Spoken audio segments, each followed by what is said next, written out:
مرحبا، كل عام وانتم بألف خير وصحة وسلامة على الجميع إن شاء الله.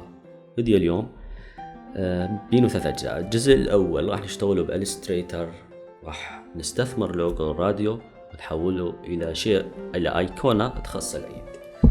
الجزء الثاني أيضا راح نشتغل بالإلستريتر، راح نشتغل الإطار العام للفيديو اللي راح نشتغله بالجزء الثالث بالأفتر إفكت.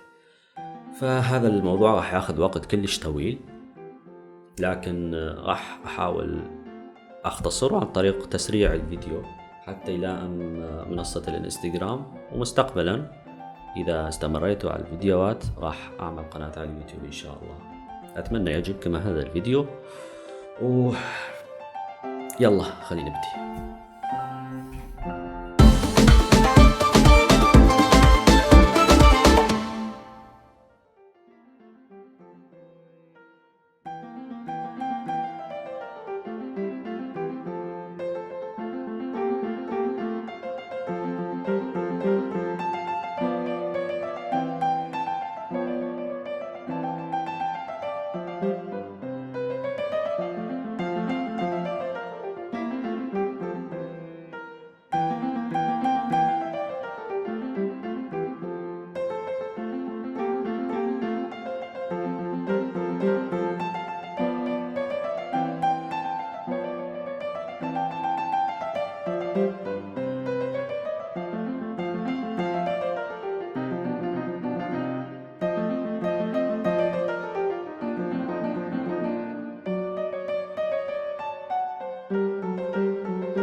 الله.